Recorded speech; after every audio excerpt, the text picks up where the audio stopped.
O aplicativo do Cresce São Paulo é a principal ferramenta de acesso aos serviços e comunicação do Conselho. Faça agora o download na App Store e na Play Store.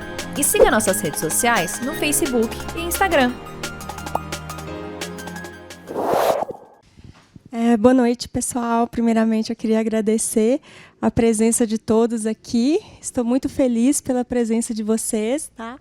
É um prazer enorme estar aqui hoje, palestrando, podendo passar um pouco, né, dessas informações, desses conhecimentos que eu acho que são muito úteis, né, na atividade, principalmente dos corretores.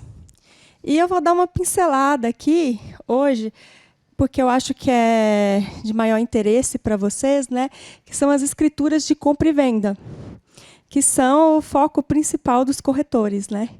E nós temos vários tipos de escrituras, várias cláusulas importantes que nós podemos constar na escritura, né, que seria muito importante vocês saberem. E vou começar aqui dando uma pincelada sobre a questão do cartório, né? Porque para muitos é um mundo desconhecido, né? O que é um cartório? Porque a gente ouve falar muito de empresa, de órgão público, mas muita gente ainda não sabe como funciona um cartório.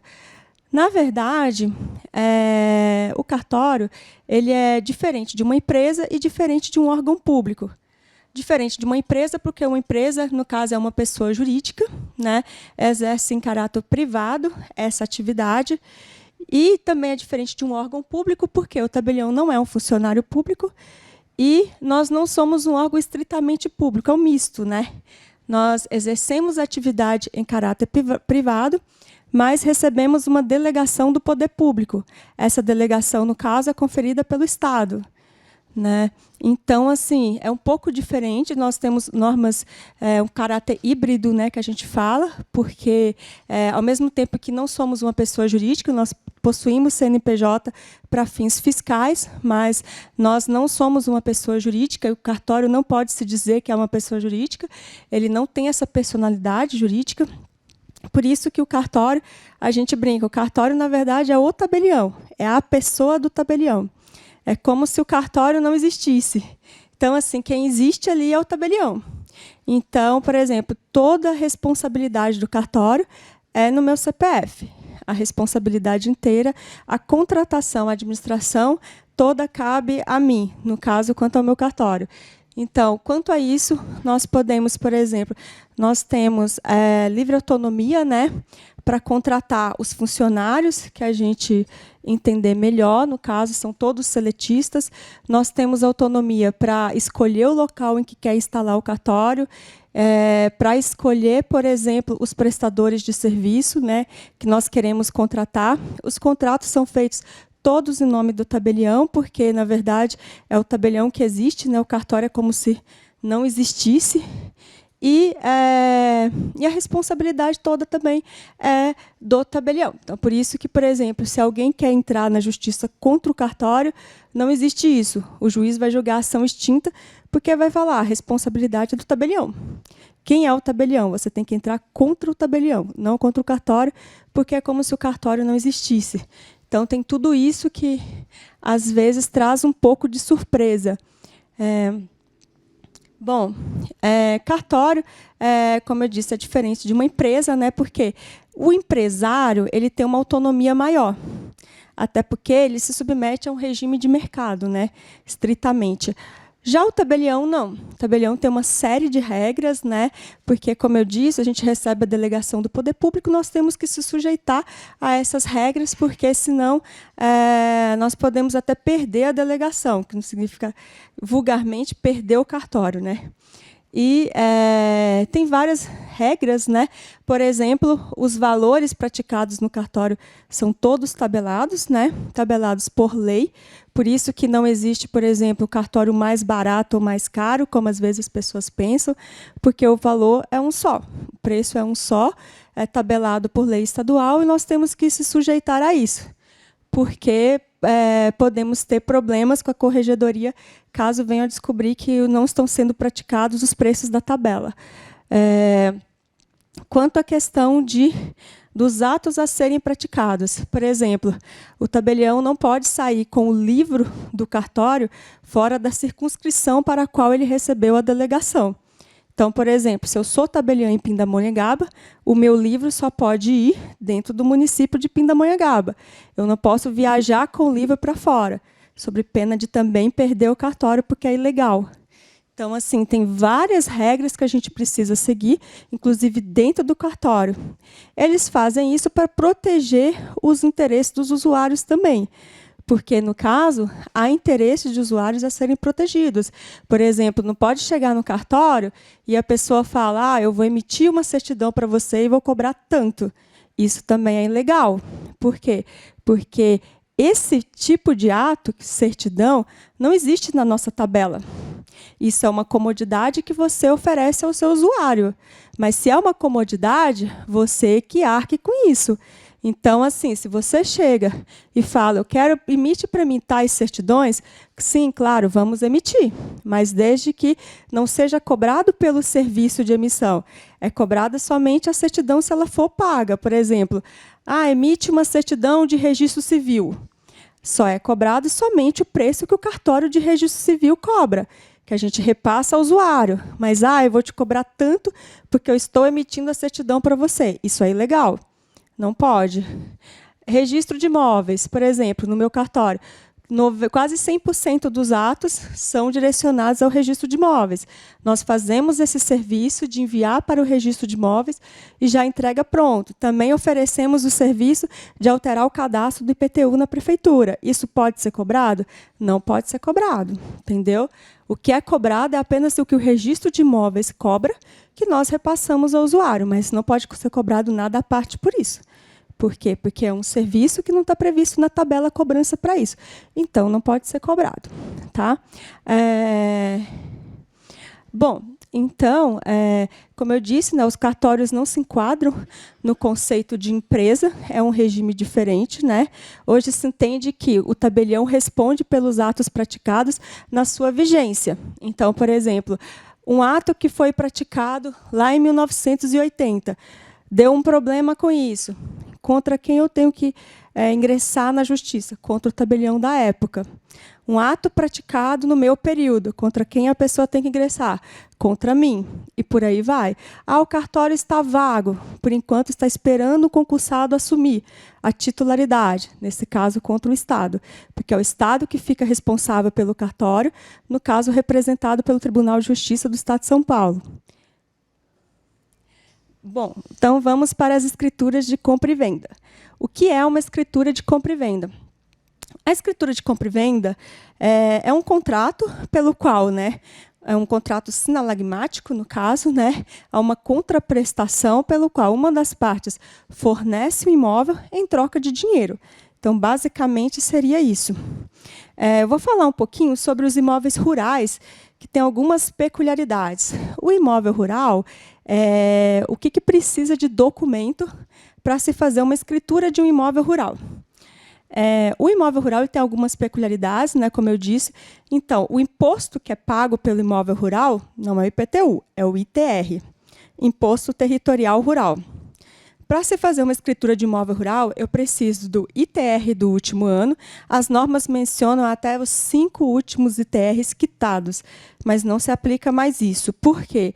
Porque a jurisprudência atual entende que não cabe aos cartórios fiscalizar o recolhimento do tributo. Então, não cabe a nós exigir certidão negativa de pagamento de tributo.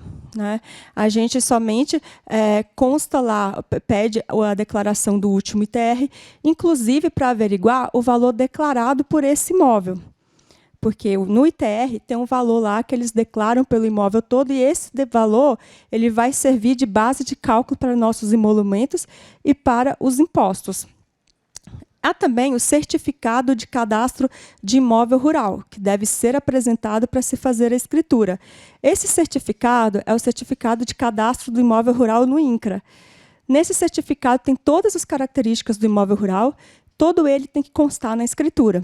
Ele deve ser o emitido no último ano. Então, por exemplo, atualmente nós utilizamos o certificado de cadastro de imóvel rural do ano de 2025. A partir de lá de setembro, por aí, a gente já começa a utilizar o de 2026, e ele tem que estar quitado para o registro de imóveis aceitar. Então, nós precisamos do ITR do último ano para averiguar o valor, inclusive o valor declarado, do CCIR, que é o Certificado de Cadastro de Imóvel Rural, e também precisamos do CAR, que é o Cadastro Ambiental Rural. O cadastro ambiental rural é aquele no qual nós especificamos a área de reserva legal. Atualmente, o registro de imóveis não aceita registrar nenhuma escritura de imóvel rural se não estiver especificado a área de reserva legal ali no CAR. Então, tem muitas escrituras que eu fiz ultimamente que a pessoa chega sem estar especificada essa reserva legal lá. Então, tem que estar a área específica de preservação. O que é a reserva legal? É a área de preservação permanente, de vegetação nativa.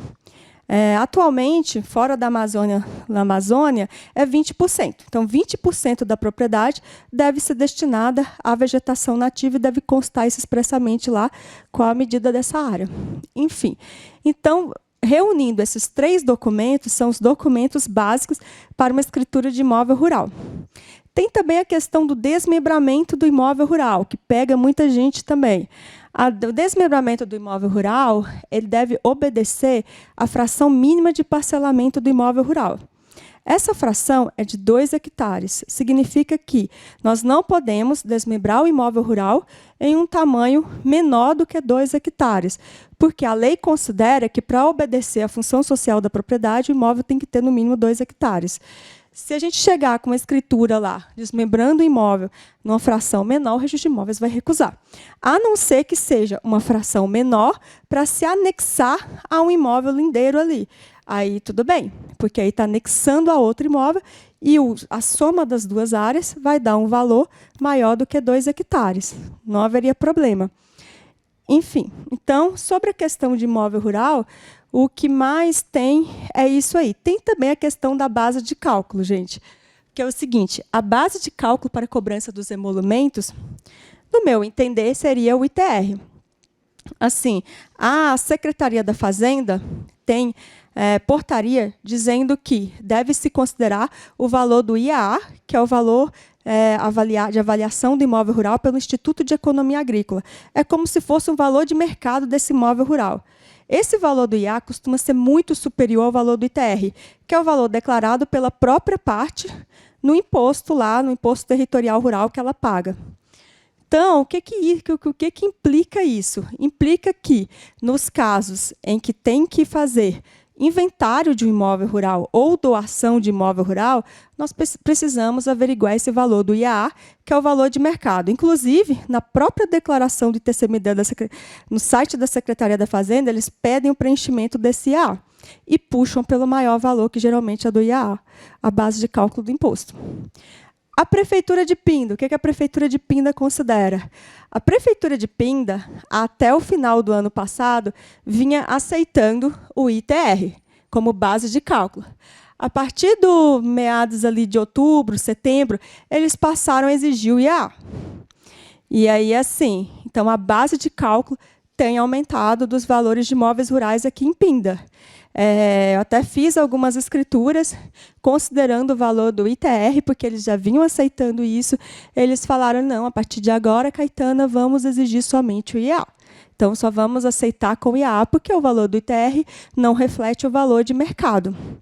Enfim, eu tentei argumentar com eles, mas eles falaram que não, que seria isso mesmo. E, então, a partir desde então, eles estão emitindo o imposto do imóvel rural, né, o ITBI, sobre a venda de imóvel rural, também utilizando a base de cálculo do IEA. Tá? Então, se a prefeitura utiliza essa base de cálculo, os cartórios são obrigados a obedecer à base da prefeitura também. Enfim, então, quanto ao imóvel rural, seria isso, basicamente. Quanto ao imóvel urbano, a gente tem, por exemplo, venda de ascendente para descendente. Por exemplo, inclusive, nessas semanas tem aparecido muitas escrituras nesse sentido. Venda de ascendente para descendente. Um pai, por exemplo, quer vender para o filho um imóvel. Para todo mundo, a maioria acha que é uma venda normal. Só que o código exige que Na venda de ascendente para descendente, os outros descendentes também têm que anuir. Então, é uma coisa até estranha, porque assim, na doação, essa exigência não é obrigatória. Entendeu? Apesar de muitos quererem que os outros descendentes também constem anuindo na doação, né? Que a gente pode constar, mas não é exigida pela lei. Já na venda, é exigido. Por quê? Quer se averiguar se o valor praticado é um valor de mercado. Na doação, não. Na doação, pode-se considerar que esse bem volte à colação quando no inventário. Então, não há prejudicados, os outros descendentes não ficam prejudicados. Já na compra e venda, essa venda é anulável se não constar a anuência dos outros descendentes. Anulável, não nulo, isso tem diferença. Por quê? Se é apenas anulável, nós podemos fazer uma escritura sem os outros descendentes comparecerem anuindo. Nós podemos fazer desde que conste uma cláusula dizendo que as partes foram orientadas a constar a anuência dos demais descendentes e optaram por não constar, assumindo o risco de eventual anulação futura. Essa anulação pode se dar até quando? No prazo de 180 dias a contar do registro. Então, a contar do registro, se qualquer descendente quiser questionar essa venda e compra, dizendo que não concorda com o valor da venda ou que o valor da venda não representa o valor de mercado, ele pode anular essa venda. Tá? E essa anulação é feita judicialmente. Se a pessoa aceitar assumir esse risco, não tem problema. Nós fazemos a escritura normalmente, sem anuência dos demais descendentes, porque não cabe a nós fiscalizar essa questão de atos anuláveis, somente atos nulos. No caso, se é anulável, a gente pode aceitar, desde que as partes sejam orientadas nesse sentido. E o registro de imóveis não registra também. Pode falar, Bia. Então, eis a questão. Eles falam que, com o registro, presume-se que houve a publicidade do ato, porque, em tese, todos têm acesso ao registro. O registro é público. Então, a lei considera que, se passou do prazo de 180 dias do registro, mesmo que eles não tenham, na prática, ficado sabendo, eles poderiam ter ficado sabendo, porque o registro é público. Então, se eles não ficaram sabendo, infelizmente, eles não conseguem anular mais. Infelizmente, porque senão fere a segurança jurídica, né? Porque a pessoa fica sem saber a partir de quando aquele ato já é totalmente válido. Então, assim, para privilegiar a segurança jurídica das partes, tem que fixar um prazo. E um termo acu ali de início desse prazo, o início desse prazo. Então, eles consideram que é o registro, porque presume que, a partir do registro, o ato é público e todo mundo tem acesso. Presume-se isso. Então, acaba que, se passou do prazo, eles não ficaram sabendo, não conseguem anular mais. Tá? Infelizmente. Bom, gente. Alguém quer fazer mais alguma pergunta sobre esse assunto?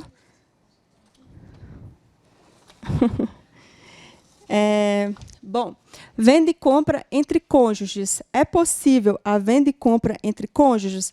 Sim, é possível, a depender do regime de bens.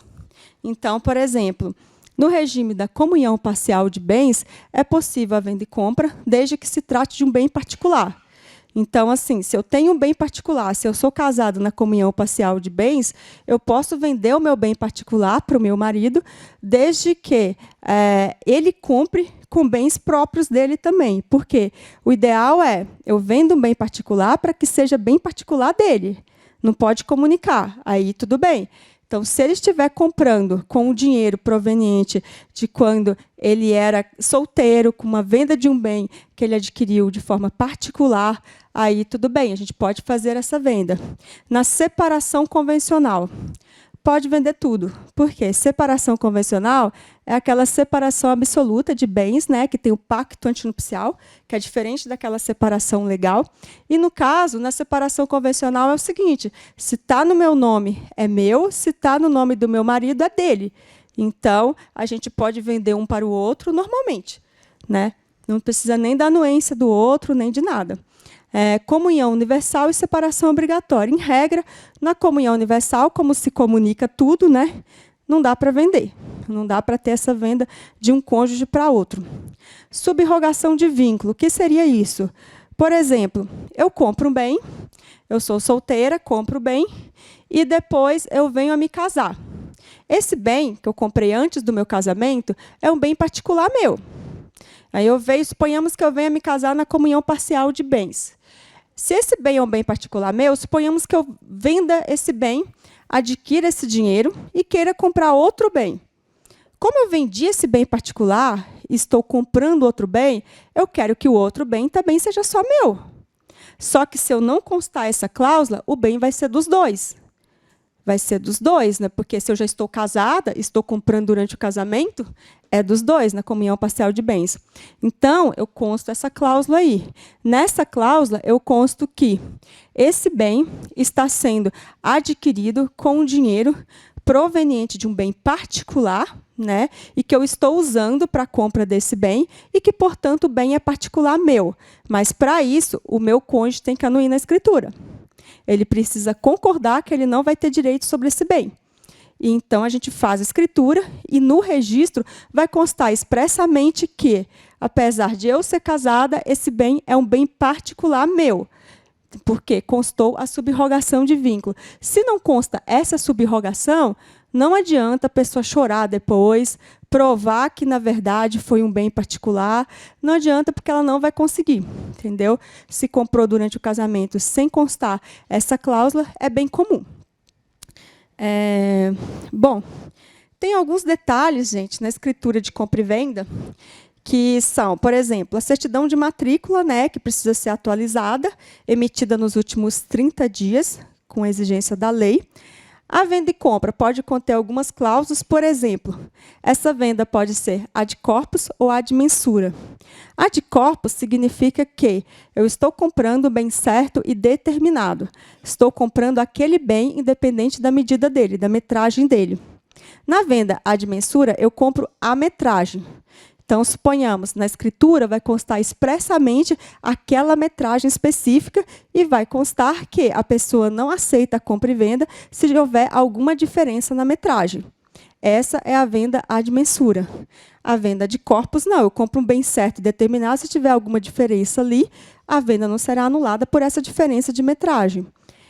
Bom, as despesas, no caso, né, em regra, ficam a cargo do comprador, as despesas de escritura e registro, e as da tradição em cargo do vendedor, conforme a lei. O pagamento do preço, como se dá o pagamento do valor do imóvel, por exemplo? O pagamento do preço ele pode se dar de forma pró-solvendo ou de forma pró-soluto.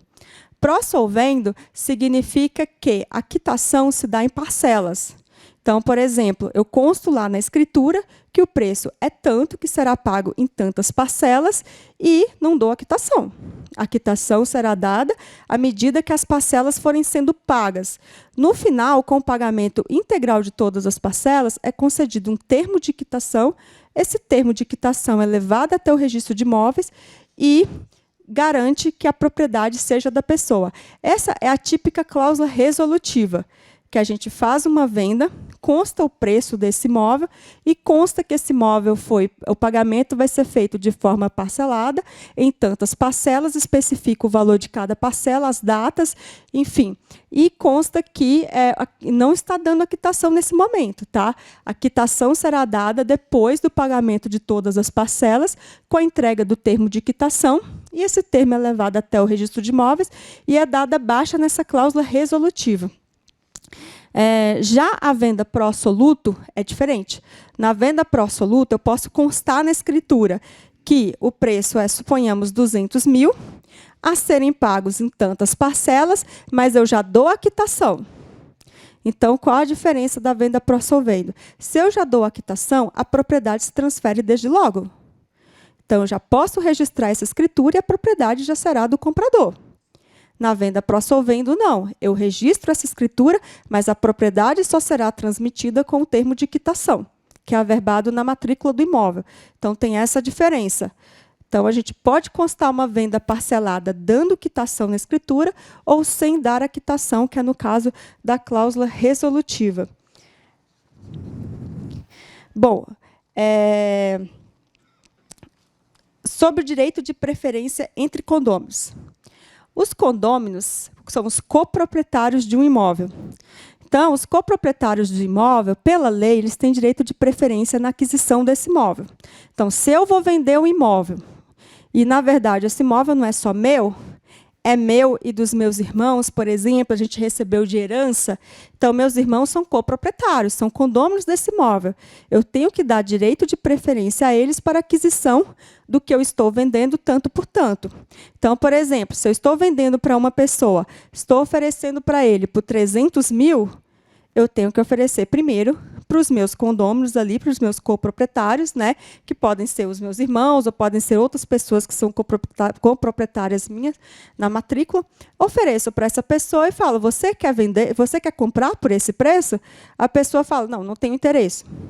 Entendeu? Ou eu notifico e a pessoa, no prazo, não manifesta nada.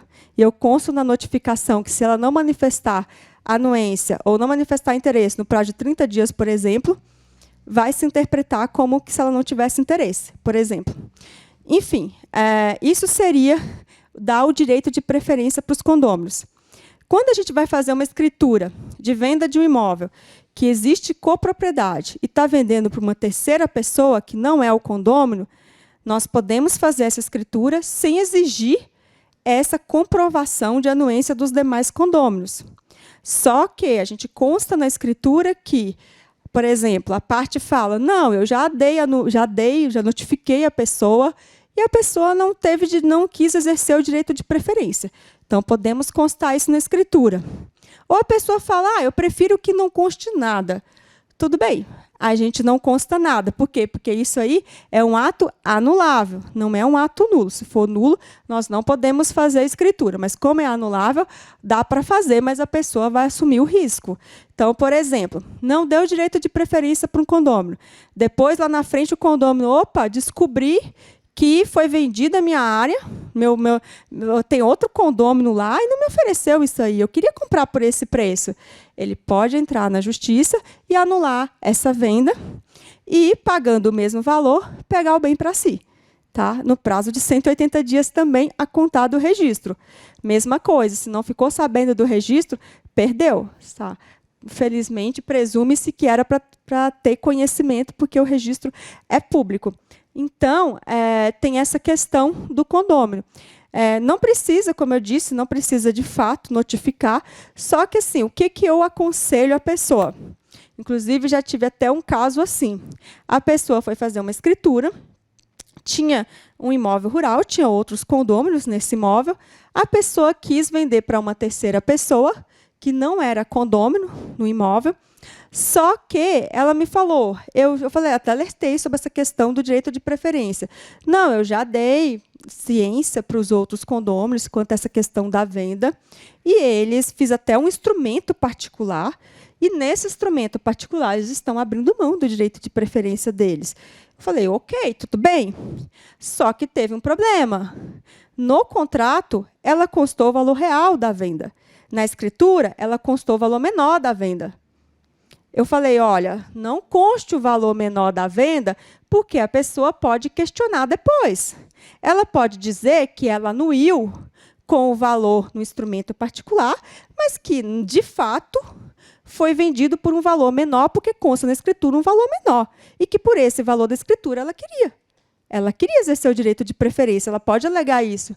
A pessoa me disse, não, eu prefiro fazer por um valor menor, porque eu quero gastar menos custos de imposto, de escritura, de registro, quero fazer assim. Eu falei, ok, fica a critério seu, porque o valor de venda da escritura é um valor declarado pela pessoa. A pessoa declara o que ela quiser, que é o valor que ela fala para mim que está sendo vendido. Então, assim, eu falei, tudo bem, fica a seu critério. A pessoa fez, passou um tempinho ali, antes do prazo de 180 dias a contar do registro, e o condômino entrou na justiça contra ela, para anular essa venda, alegando a mesma coisa que eu tinha dito para ela, que, apesar, a despeito de ele ter assinado um instrumento particular, abrindo mão do direito de preferência, no instrumento particular constava um valor maior do que o valor que constou na escritura, e que, pelo valor que constava na escritura, ele queria exercer o direito de preferência dele. Ele queria a fração do imóvel vendida. Enfim, e aí, nesse caso, ela teve que discutir na justiça com ele, e eu falei com ela, olha, agora vai caber a senhora provar que o valor que constava na escritura é um valor falso, que, na verdade, a senhora não vendeu por esse valor, que vendeu por um valor maior. Mas se tivesse constado o valor correto, não teria esse problema, né, gente? Então, tem que tomar muito cuidado com isso, né? Porque, às vezes, o pessoal acha que é só constar um valor mais baixo para pagar menos, mas é aquela típica história de que o barato sai caro, né? Bom, cláusulas especiais.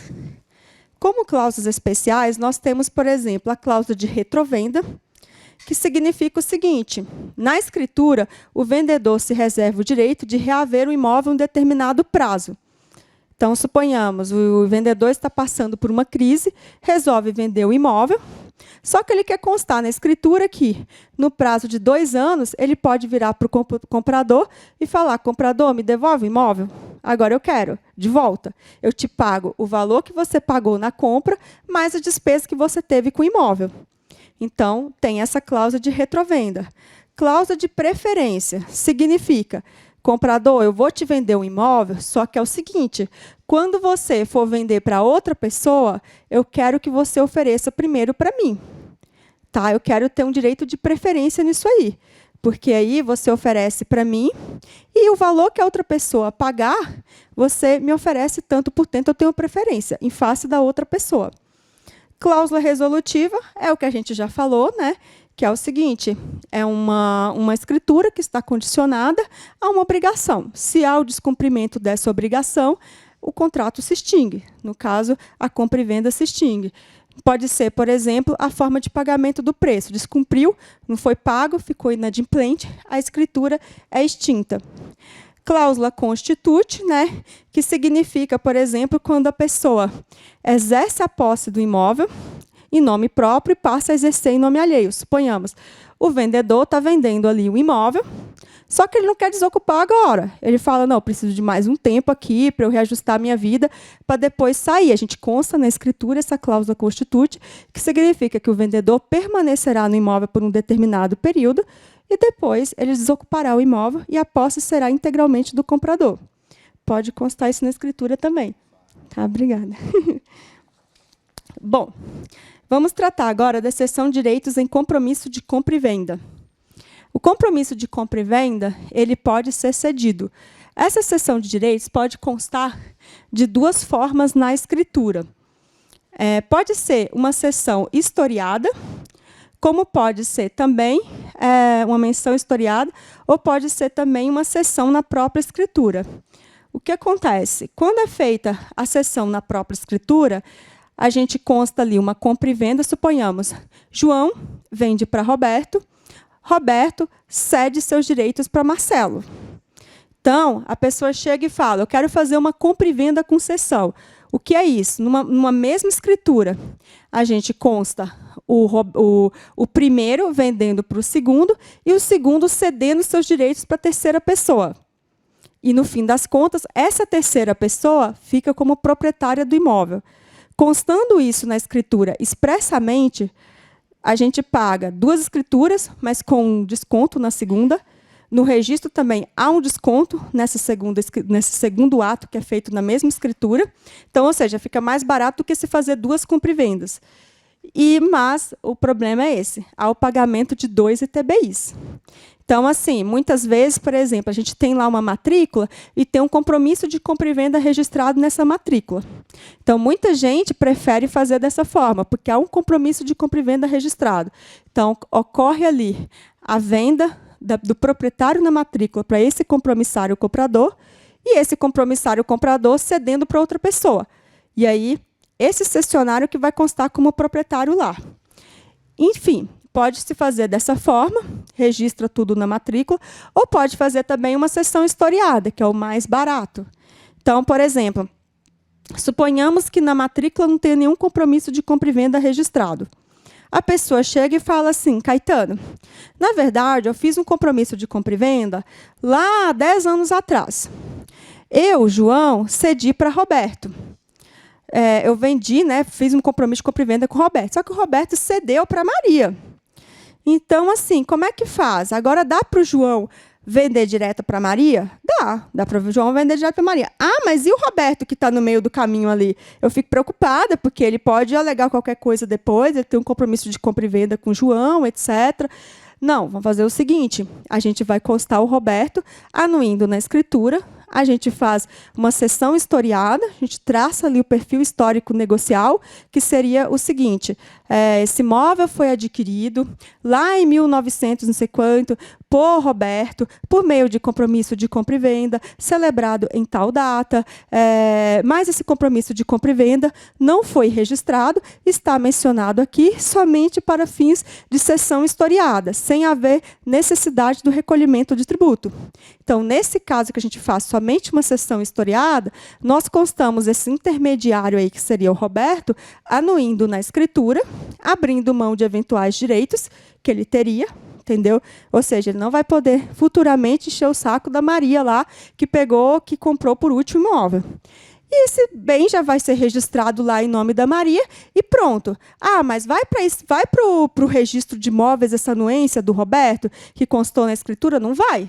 Só vai constar na escritura que a Maria é proprietária. Mas se Roberto lá na frente alegar qualquer coisa, a Maria vai apresentar a escritura e falar aqui, ó, você abriu mão de eventuais direitos, você sabia de tudo. Então, você agora não pode alegar nada, entendeu? Agora, suponhamos, tem um compromisso de compra e venda registrado na matrícula. Como que eu vou fazer com esse compromisso de compra e venda? Porque essa pessoa que é compromissária, né, compradora na matrícula, não quer otorgar a escritura para ela para depois otorgar para outra pessoa.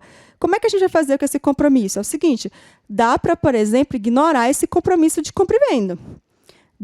Isso dá porque a norma aceita. Então, por exemplo, tem muitos casos assim, às vezes, né? Uma construtora vende para uma pessoa, né? Vamos pôr lá o Roberto, faz um compromisso de compra e venda, está registrado na matrícula isso. Só que agora a construtora vira e fala, não, eu quero, na verdade, otorgar a escritura, apesar de ter esse compromisso de compra e venda registrado aí para o Roberto, eu quero otorgar a escritura para Maria. Quero fingir que o Roberto não tem mais nada a ver com isso. Dá para fazer? Dá para fazer. A lei permite que se faça. Então, a gente pode ignorar esse compromisso de compra e venda. Roberto nem precisa assinar, em tese, não precisa. É aconselhável que assine? É aconselhável, que foi o que eu falei, da sessão historiada, etc. Ah, mas Roberto sumiu no mundo, ninguém sabe onde ele está, o fato é que ele não pagou esse compromisso de compra e venda. Se o comprador chegar para mim e falar, eu assumo o risco, tudo bem, dá para fazer escritura. Só que o registro de imóveis só aceita registrar se a gente constar expressamente que esse comprador está assumindo o risco de esse compromissário comprador aparecer a qualquer momento e dizer, eu quitei esse imóvel, outorga a escritura para mim, construtora. Não para ele. Então, você que comprou o imóvel pode perder o imóvel. Pode perder o imóvel para essa pessoa que quitou o compromisso de compra e venda, que é o compromissário. Se ele provar que quitou o compromisso, ele pode, sim, virar para você e falar, outorga a escritura para mim, porque eu que sou o comprador verdadeiro. E aí, como é que você fica? Você vai ter que ir lá atrás da pessoa que te vendeu e falar, me devolva meu dinheiro, porque eu comprei, só que eu perdi o imóvel depois. Enfim, então a lei fala, se você quiser assumir o risco, você faz, mas tem essa peculiaridade aí. Que é a mesma lógica, né, gente, do imóvel que consta penhora, que consta alguma averbação premonitória. Enfim, dá para fazer a compra e venda? Dá para fazer, desde que conste que a pessoa tem ciência do ônus e assume o risco disso, dá para fazer tranquilamente. Só que lá na frente a pessoa não pode alegar que desconhecia que esse imóvel estava onerado. Então, se lá na frente o juiz tiver que fazer uma execução e alienar esse imóvel, tiver que alienar esse imóvel para pagar esse credor, a pessoa pode vir a perder o imóvel e ficar apenas com direito de obrigação em face do vendedor, de receber o dinheiro de volta. Bom, o imposto que incide nas compras e vendas é o ITBI, né, que é o Imposto de Transmissão de Bens Imóveis. A gente informa mensalmente para a Prefeitura, tem uma obrigação recente agora que nós temos que informar até o final do mês subsequente todas as vendas realizadas no mês anterior. Então, nós informamos tudo para a Prefeitura e informamos tudo para a Receita Federal, mediante a emissão da DOI, que é a Declaração de Operação Imobiliária. Então, todos os cartórios do Brasil têm essa obrigação de informar para a Receita Federal isso, por meio da DOI, e, inclusive, os cartórios de registro de imóveis também. Então, a Receita Federal vai, de alguma forma, ficar sabendo o valor que você declarou na sua escritura de compra e venda, como de venda do imóvel. Em tese, né, esse valor da venda tem que bater com a sua declaração de imposto de renda. E é esse valor que o fisco, no caso a Receita Federal, vai utilizar como base de cálculo para cobrança do imposto sobre ganho de capital. Tá? Então, as pessoas têm que ter consciência que, às vezes, quando lava uma escritura por um valor menor ou pelo valor venal, ela pode pagar agora custas, né, menores de cartório e de imposto, mas pode vir a ter que pagar futuramente o imposto sobre ganho de capital maior quando vier a vender esse imóvel ou alienar de alguma forma esse imóvel. Bom, tem algumas hipóteses de escritura de compra e venda que faz a pessoa economizar muito. E muita gente não sabe disso. Por exemplo, escritura de venda e compra bipartida. Às vezes a pessoa fala, eu quero comprar um imóvel. Geralmente as pessoas chegam para mim assim, eu vou comprar um imóvel e aí eu quero comprar e depois eu quero fazer uma doação para o meu filho desse imóvel, reservando o usufruto para mim. Eu falo, não faz sentido comprar e depois fazer uma doação com reserva de usufruto. Vocês podem muito bem fazer uma compra e venda bipartida. O que é isso? Seria, por exemplo, você quer que seu filho fique com a propriedade, você com o usufruto? A gente faz uma compra e venda, seu filho ficando ali com a nua propriedade, né, que seria essa propriedade sem usufruto, e você ficando com o usufruto. Na própria escritura de compra e venda, a gente já consta isso, você adquirindo usufruto, seu filho adquirindo a propriedade. Ah, mas meu filho não tem como adquirir essa propriedade, meu filho nem tem dinheiro para isso, ele não vai pagar nada. Não tem como fazer isso. Tem como. A gente pode constar, por exemplo, uma doação de numerário. A senhora doa o numerário na própria escritura para o seu filho adquirir apenas a nua propriedade do imóvel. Ah, mas como é que faz? Não vai ficar mais caro essa doação de numerário? Porque eu acho que é melhor doar o imóvel. Não. Doar o numerário fica bem mais barato do que doar o imóvel com reserva de usufruto. Por quê? Você faz uma compra e venda bipartida ali. Já adquire direto, um adquirindo a propriedade, o outro usufruto. E essa doação de numerário, você, primeiro, tem desconto na escritura, né? Porque, no caso, a escritura fica 40% mais barata, porque as normas falam isso. Registro de imóveis. Não tem que registrar essa doação de numerário. Se fosse fazer a doação da casa, você teria que registrar. Só aí você já economiza bastante, porque economiza na escritura, economiza no registro e pode ser que fique isento do ITCMD dessa doação aí. Por quê? Porque você não está doando a casa inteira, você está doando só a nua propriedade, o dinheiro da nua propriedade, que pela lei corresponde a 2/3 do valor do imóvel. Não corresponde ao imóvel todo. Então, com isso, você tem chance de economizar bastante. As pessoas têm feito muito, mas eles geralmente nunca ouviram falar. E é uma possibilidade que a lei oferece, né, justamente para cortar um caminho aí. Cortar caminho e não ter tanto gasto. Só que as pessoas muitas vezes desconhecem isso e acabam pagando mais. Permuta. O que é uma permuta? A permuta é uma troca, né? Troca de imóvel por outro imóvel, por exemplo. A permuta se assemelha muito à compra e venda, tanto que na permuta nós temos aí são cobrados 2 atos de escritura por cada imóvel, 2 atos de registro, 1 por cada imóvel, e é cobrado 2 ITBIs, 1 para cada imóvel. Então é como se fosse 2 compra e vendas numa mesma escritura, basicamente. A permuta é o seguinte, ela pode ter valores iguais ou valores desiguais. No caso, pode haver torna ou não pode não haver torna por essa permuta. E se os valores forem desiguais, o fisco entende, não havendo torna, o fisco entende que você tem que declarar o ITCMD sobre a diferença.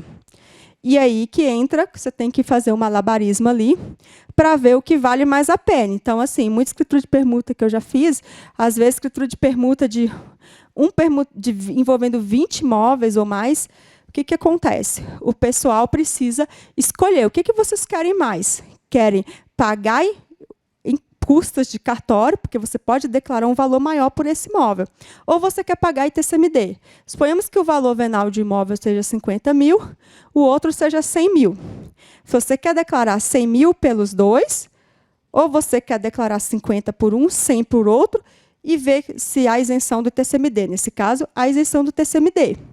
Mas, então, você tem que fazer muitas contas para descobrir o que vale mais a pena. Se é declarar um valor maior na escritura, pagando taxas maiores, ou se é declarar um valor menor.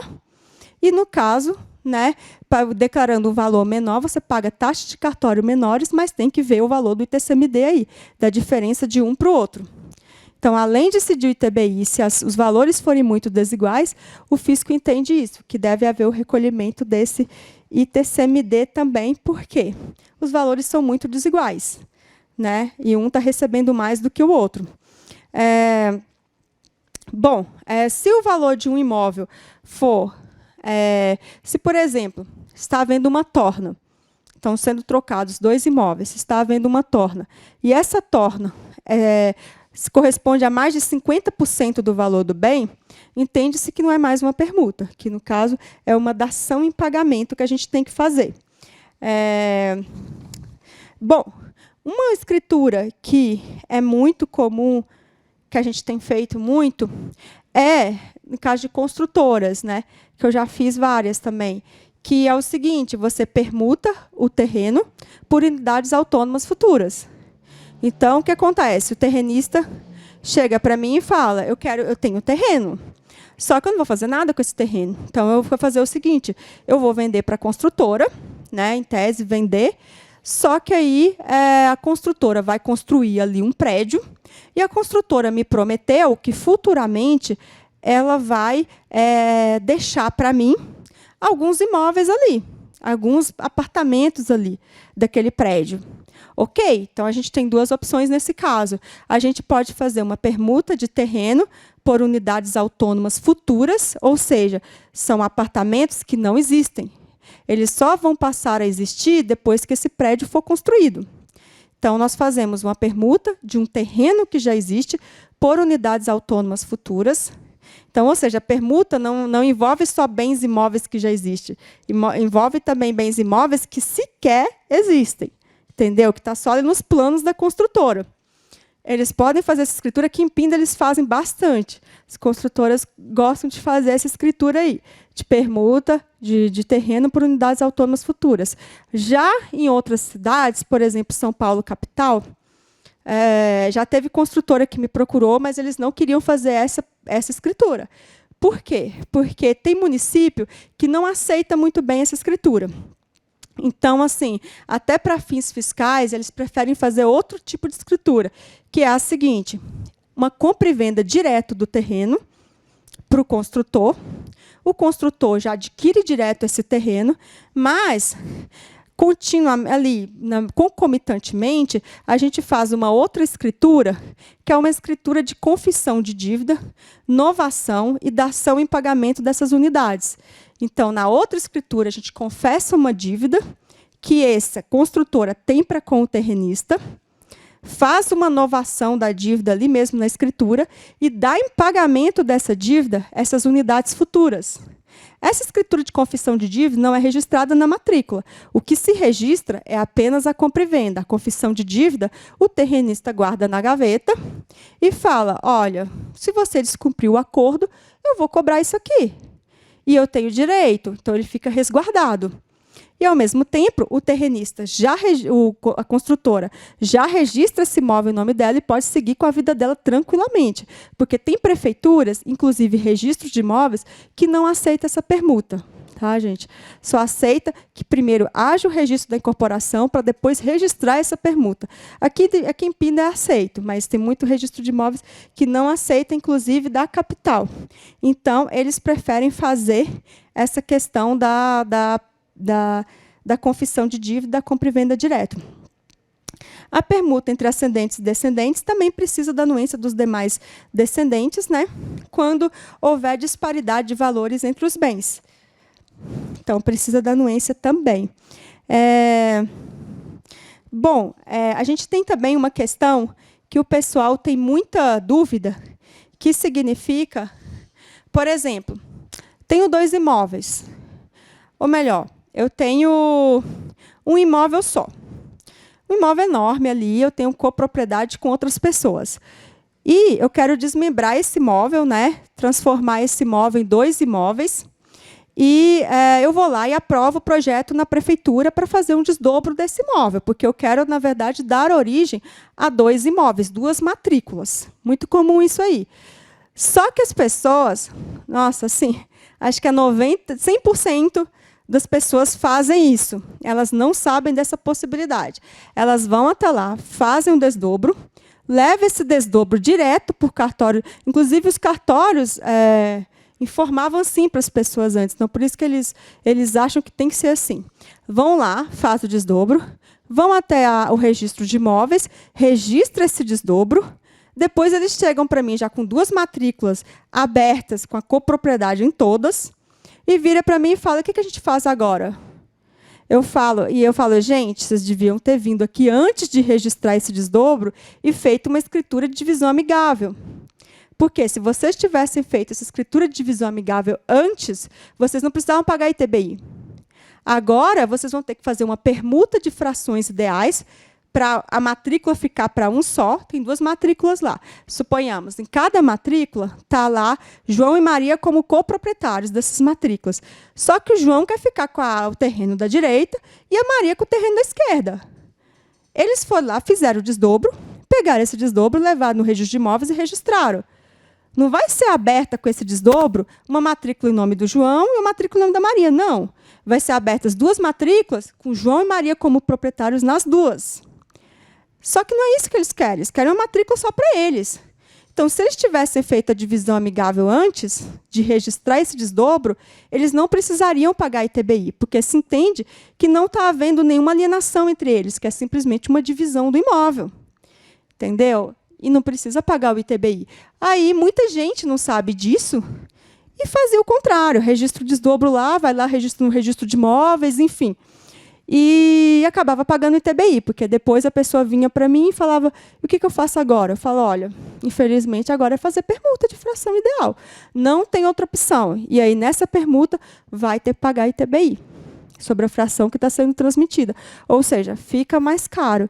Então, assim, uma dica é o pessoal fazer o desdobro e já procura o cartório de notas para fazer a escritura de divisão amigável, ao invés de ir direto no registro de imóveis e registrar lá. Ah, mas e depois? Como é que eu faço para registrar esse desdobro? No meu cartório, a gente envia os 2 para registro ao mesmo tempo. Nós enviamos os 2 para registro, fazemos o desdobro para a pessoa, lógico, sem cobrar nada por esse serviço, tá, gente? A gente só repassa o próprio valor do boleto do registro de imóveis para a pessoa pagar. E, ato contínuo ali, a gente já faz também o registro dessa divisão amigável e são abertas 2 matrículas, uma para cada pessoa. Bom, para encerrar aqui, a alienação fiduciária de coisa imóvel. A alienação fiduciária, muita gente não sabe, viu, gente? Quando o imóvel tem uma alienação fiduciária registrada, esses direitos do devedor fiduciante podem ser cedidos. Então, por exemplo, eu comprei um imóvel, alienei fiduciariamente para um credor lá, né? Tenho alienação fiduciária registrada, comprei o imóvel ali, estou pagando, enfim, fiz essa alienação fiduciária. Só que, na verdade, eu não quero mais ficar com isso, eu quero ceder para outra pessoa. Se eu vou ceder para outra pessoa essa alienação fiduciária, a gente faz uma escritura para isso. Pode ser feita uma escritura para isso, desde que o credor dê a sua anuência. Então, assim, eu já fiz muita escritura assim também. Você faz uma cessão da posição de devedor fiduciante. O credor, geralmente, ou é uma construtora ou é um banco. Os bancos maiores, por exemplo, Caixa Econômica, Banco do Brasil e por aí vai, geralmente esses bancos não dão anuência, porque eles são mais engessados. Por serem maiores, são mais engessados. Mas eu já fiz para bancos menores, né? E eles deram anuência, sim. E também para construtoras. Então, assim, por exemplo, a pessoa está lá como devedor fiduciante, quer ceder essa dívida, não quer mais ficar com essa dívida, cede para outra pessoa, a pessoa continua pagando a dívida em nome próprio e, ao final do pagamento, o credor vai dar um termo de quitação para essa pessoa. Entendeu? É muito mais seguro para a pessoa. Suponhamos que a pessoa vai lá, né, faz um contrato de gaveta lá, cedendo, recebendo esses direitos lá por um contrato de gaveta e continua pagando. Sem formalizar isso por uma escritura, sem registrar na matrícula do imóvel, ela continua pagando, mas não em nome próprio. Ela está pagando em nome de quem cedeu para ela. Isso aí depois corre o risco de a pessoa lá na frente receber o termo de quitação do credor, vai receber o termo de quitação em nome dele e não outorgar a escritura para essa pessoa que estava pagando de fato. Corre esse risco. Então, assim, é bem arriscado. Então, eu já fiz algumas escrituras nesse sentido, né, de cessão da posição de devedor fiduciante. Inclusive, quando eu cheguei no cartório, uma pessoa estava desesperada, querendo fazer essa escritura, estava 2 anos querendo fazer essa escritura, não conseguia registrar a escritura, porque o registro de imóveis devolvia a escritura. Eu falei, não, vamos lá, eu vou fazer a escritura, você vai registrar lá. Fiz, a pessoa registrou a escritura e pronto. Ficou sossegada, porque ela ficou tranquila, vendo que ela estava pagando já em nome próprio dela. Então, ela não precisava mais nem ver a cara de quem cedeu para ela. Entendeu? Ela estava resguardada. Bom, gente, então, basicamente, seria isso. Tá? Tem muita coisa para falar. Eu dei só uma pincelada aqui, porque senão todo mundo vai ficar bem cansado também, porque é muito detalhe. Mas, basicamente, seria isso o principal. Tá? E, se vocês tiverem alguma dúvida, se vocês quiserem perguntar alguma coisa, vai ser um prazer para mim poder explicar. Alguém tem alguma dúvida? Sim, claro. Que pais faleceram e ela não fez ainda o inventário, né? Ela e mais 2 irmãos.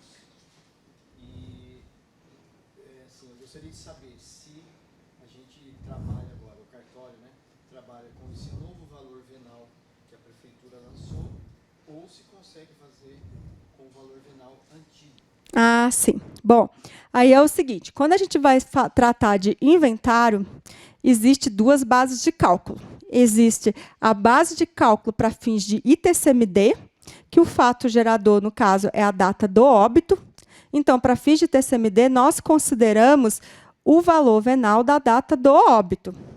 Seja ele qual for. Eu já peguei aí imóvel, óbito de cruzados novos, tive que converter o valor, enfim, fazer um malabarismo e emitir, no caso foi TBI causa-mortes que existia na época, mas enfim, seria então, no caso, o valor venal da data do óbito para fins de TCMD e o valor venal atual para fins de cobrança das custas de cartório, seja escritura, seja registro. Por quê? Porque as normas de cartório falam que devemos considerar o valor venal atual para fins das custas de cartório, só que o fisco considera que, para fins de ITCMD, é o valor da data do óbito. Então, por isso que a gente precisa saber dos 2 valores venais, no caso. Tá? Nada? Mais alguma dúvida? De assinatura. Assinatura não presencial. Gostaria de entender como funciona essa assinatura. Eu estou, por exemplo, neste momento com um comprador que está no Rio Grande do Norte, comprando um imóvel aqui em Pinda. Os filhos estão tratando da compra e só virá daqui a 6 meses.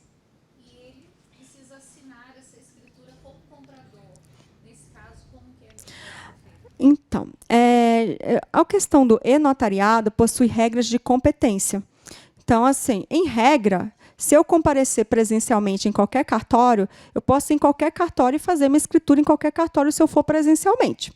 Né? Agora, pelo e-notariado, há algumas regras de competência. Quais são elas? Então, uma das regras é o seguinte: o cartório competente é o cartório do domicílio do comprador. Agora, se o imóvel estiver localizado no estado de São Paulo e o comprador também residir no estado de São Paulo, pode ser feito em qualquer cartório do estado de São Paulo. Nesse caso, o comprador mora fora do estado de São Paulo. Então, aí nesse caso aí, mesmo o imóvel sendo no estado de São Paulo, em regra, ele não poderia assinar a escritura pelo e-notariado aqui no estado de São Paulo. teria que ser, em regra, na cidade dele. Entendeu? Porque tem essa questão de o adquirente, no caso o comprador, reside fora do estado. Então, mesmo o imóvel estando localizado aqui, porque a norma fala o seguinte, que, em regra, a competência é do local do domicílio do comprador. Mas, tem, por exemplo, se o comprador vem presencialmente a Pinda algum dia e fala, vou assinar essa escritura aqui no cartório, ok, ela pode assinar normalmente, mesmo ele sendo residente em outro local. Outra coisa também é que ele pode fazer uma procuração. Ele faz uma procuração, hoje em dia tem procurações digitais, a pessoa envia pelo e-mail, pelo WhatsApp, enfim, é bem prático. Ele faz uma procuração lá na cidade dele, dizendo que outorga poderes para alguém aqui assinar por ele. E pronto, envia essa procuração pelo WhatsApp ou por e-mail e outra pessoa assina por ele aqui. Então, tem essa possibilidade também. Tá bom? Nada. Pode falar. Uma casa que ela está em alienação fiduciária. Certo. E os donos estão em separação e eles querem doar para a criança essa casa. Olha, entendi. Então, o bem, quando ele está em alienação fiduciária, o devedor fiduciante, que é quem está pagando ali o financiamento, ele não tem propriedade. Então, se não tem propriedade, a gente não pode falar em escritura de venda e nem de doação. Começa aí. Porque a gente só doa quando você tem a propriedade. A gente só vende também se tem a propriedade. No caso, ele tem um direito. Ele tem um direito decorrente desse contrato, que é o direito de, ao final do pagamento, receber a propriedade. Esse direito ele pode ser cedido. Então, uma cessão de direitos. Então, o máximo que eles poderiam fazer é ceder esses direitos que eles têm para esse menor. Só que essa cessão de direitos precisa da anuência do credor. Porque não dá para ceder sem essa anuência. E aí, no caso, o credor, se o credor for um banco maior, por exemplo, geralmente eles não anuem. Por exemplo, às vezes a pessoa quer fazer um divórcio, é muito comum isso, nossa, aparece sempre. A pessoa está casada, aí eles estão lá casados, enfim, resolve comprar um imóvel, nem imagina que um dia vão se divorciar, né, aquela coisa. Compra o imóvel, e aí começa a pagar lá o imóvel. Lá no começo das prestações, suponhamos, ou mesmo no final, resolvem se divorciar. Então, assim, se eles resolvem se divorciar, o que acontece? Eles falam, eles têm a opção de não partilhar os bens, como tem a opção de partilhar os bens também. E, assim, se eles partilham o bem, eles precisam, no caso, virar e falar, esses direitos vão ficar para um só dos cônjuges. Só que o banco, se for um banco grande, geralmente ele não vai anuir. Por quê? Porque o banco ele faz o contrato ali de financiamento com aqueles dois devedores e, para ele, é muito mais garantido ter duas pessoas devendo aquilo ali do que uma só. Porque a renda de uma só é bem menor, geralmente, né? A não ser que a outra pessoa seja do lar, mas geralmente é bem menor do que se for somar o das duas. Então, o banco não concorda. O banco fala, não, vocês vão ficar aí, então eu não vou concordar que seja partilhado esse imóvel e que os direitos fiquem só para um. Então, isso causa bastante transtorno, porque, geralmente, quem continua pagando as parcelas é um só. E aí, muitas vezes, eles optam por fazer essa partilha do bem só depois de quitar tudo. Então, esse um que continua pagando, fica pagando sem ter garantia nenhuma de que o outro lá na frente vai assinar essa partilha deixando para ele esse imóvel. Entendeu? Causa um transtorno nesse sentido. Mas o registro de imóveis não aceita registrar sem a anuência da credora. Vocês podem até fazer uma escritura constando a partilha ali, mas somente para fins obrigacionais nesse caso, porque o registro não registra sem a anuência da credora. E depois, futuramente, se a credora, quando terminar de quitar tudo, tem que fazer uma retificação da escritura para registrar. Seria basicamente isso. Mais alguma dúvida, gente? Pode falar.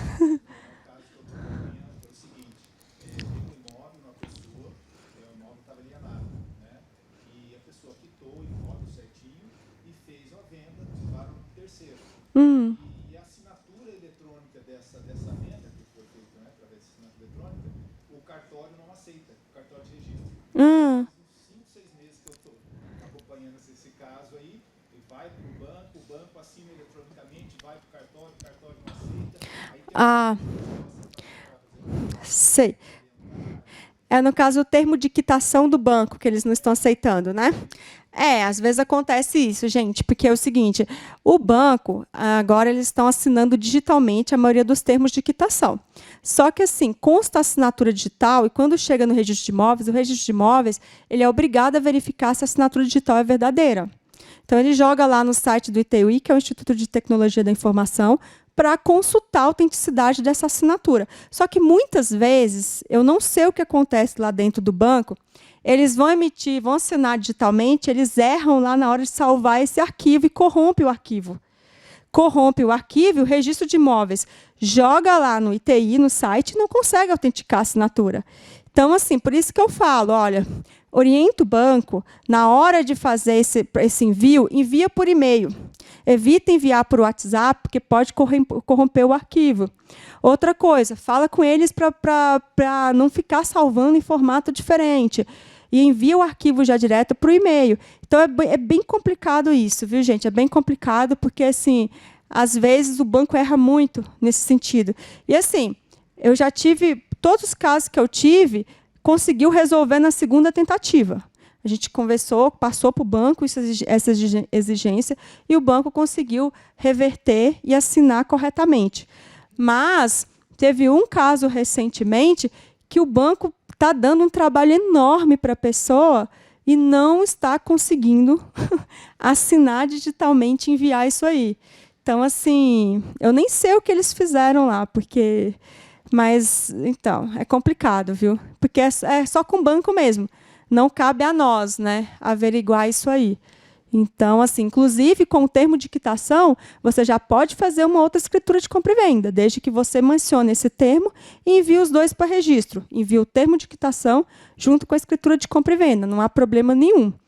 Inclusive, a gente tem que averiguar somente se tem o termo, né, se o termo está todo certinho, mas essa questão da autenticidade aí da assinatura, infelizmente, é só o registro de imóveis que consegue autenticar a assinatura digital. Mas, enfim, né? É uma coisa simples. Bom, a gente tem mais alguma dúvida?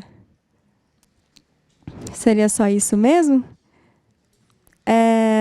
Bom, então, só para finalizar aqui, eu vou só falar um pouquinho bem rápido, sobre essa questão do mês da mulher, né? Do Dia da Mulher.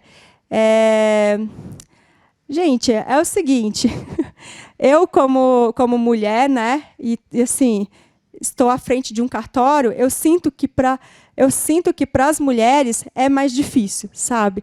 Eu sinto que é bem mais difícil. E eu sentia isso, inclusive, no concurso público.